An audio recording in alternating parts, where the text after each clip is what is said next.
네, 여러분 안녕하십니까? Q5 English입니다. 오늘은 할 말이 없다 이렇게 표현할 때 speechless, at a loss for words 이 두 표현을 다루어 보겠는데요. 어떤 차이가 있을까요? 자세히 나누어 보도록 하겠습니다. 어떤 사람이 너무나 기가 막힌 말을 해서 할 말을 잃는 경우 있죠? 어떻게 표현할까요? 오늘 내용에서 확인해 보시면 어떨까요? 애청, 구독, 좋아요, 알림 설정도 꼭 부탁드립니다. 먼저 이 두 표현은 학창시절에 동의어로서 그냥 이퀄 표시하고 외웠던 내용입니다. 사실 영어적으로 보면 차이가 있는데요. 원어민들에게 물어보면 그냥 이렇다라고 해서 설명할 때 표현하는 내용이라 정확히 동일하진 않습니다. 따라서 오늘 그 차이를 나누어 보도록 하겠습니다. 먼저 speechless, 감정, 충격, 놀라움에 압도되어 버립니다. 그래서 할 말을 못하는 거죠. 어떤 상황이 좀 강하게 진행돼서 단어가 떠오르지 않는 겁니다. 좀 더 심도가 깊고요. 급작스러운 반응이다 라는 느낌이 들어가죠. 이 외에도 경외감이라든가 도저히 저것은 믿지 못하겠다는 그런 상황에서 활용이 가능합니다. 충격, 경외감 등 아주 강한 반응 속에서 나오는 표현이죠. 좀 더 즉각적이고요. 압도적인 반응이다. 이러한 느낌이 있습니다. 그럼 at a loss for words. 제대로 된 단어를 찾지 못하는 상황입니다. 혼란, 불확실성 등으로 인해서 일시적으로 단어를 찾지 못하는 상황이죠. 따라서 speechless보다는 약한 느낌이 들어갑니다. 명확한 반응 또는 할 말이 확실하지 않을 때 쓰고요. 반응하기 전에 좀 더 시간이 필요하다는 느낌이 들어갑니다. 이 외에도 단순히 표현에 어려움이 있다라고 표현하는 등 다양한 상황에서 활용이 가능합니다. 단기적 상황에서 쓰고요. 할 말을 해야 되는데 어떤 표현을 써야 될지 모릅니다. 그래서 잠깐 할 말을 못하는 경우죠. 그 경우가 at a loss for words 이렇게 표현이 됩니다. 이렇게 설명을 드리니까 두 표현은 조금 차이가 발생하죠. speechless가 좀 더 크다란 느낌이 들어갑니다. 강한 거죠. 자, 이러한 부분을 염두에 두시고 다음 예문을 활용해 보시도록 하겠습니다. He was speechless for a moment.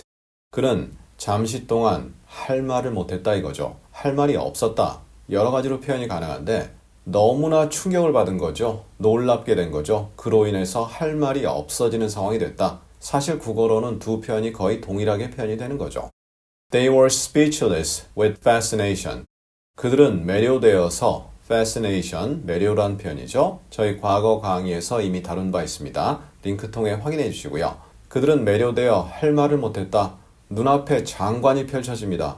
와! 할 말을 못하는 거죠. 그냥 와 그러고 있는 거죠. 그러한 느낌이 들어갈 수 있죠. He was rendered speechless. 그는 할 말을 못했다. 이럴 때 render가 뭐죠? 저희 과거 강의에서 make란 단어와 비교한 바 있는데요. 그 내용 확인해 주시고요. 그냥 he was made speechless 이렇게 해도 됩니다. 영상을 통해서 그 부분 확인해 주시고요.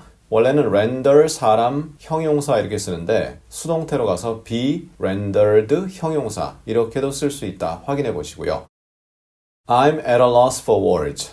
나 할 말을 잠시 못했다 이거죠. 어떤 단어를 떠올릴지, 어떤 말을 해야 될지 순간적으로 당황해서 혹은 당황하지 않더라도 머릿속에서 생각이 안 나는 경우들이 있죠.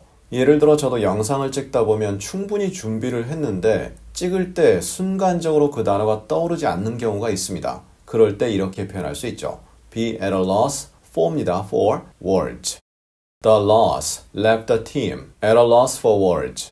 그 패배는 그 팀을 남겼다. 어떤 상태로? 어떤 말을 해야 될지 모르는 상태로. 다시 한번 말씀드립니다만 국어로는 표현이 똑같죠. 따라서 순간적으로 패배를 합리화할 적절한 표현을 찾지 못하는 상태가 된 거죠. 이럴 때 at a loss for words에서 words는 what to say로 바꿀 수가 있습니다. 즉, the loss left the team at a loss for what to say. 이렇게도 표현이 가능한 거죠. We were so surprised that we were at a loss for words. 우리는 너무나 깜놀해서 깜짝 놀라서 어떤 말을 해야 될지 몰랐다 이건데 예를 들어서 we 대신에 I로 바꿀 수도 있죠. 제가 제 방에 딱 들어가는데 갑자기 친구 녀석들이 surprise 하고 저에게 깜짝 파티를 해줍니다. 전혀 예상 못했죠. 야 오늘 무슨 날이냐? 오늘만 네 기념일아니야.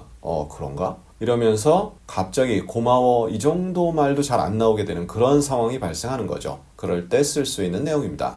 자 이렇게 해서 오늘 speechless, at a loss for words 두 표현을 비교해 보았습니다. 큰 차이는 없는데 speechless가 좀 더 강하다 이렇게 이해를 하시고 오늘 세부적 내용 다시 한번 확인해 보시면 어떨까 제안 드려 봅니다. 그럼 우리 다음 시간에는 수거 10번째 내용, 이디엄 10번째 내용을 다루어 보겠습니다. 수거는 끝도 없이 이어지는데요. 중간중간에 하나하나씩 여러분께 설명드리도록 하겠습니다. 감사합니다.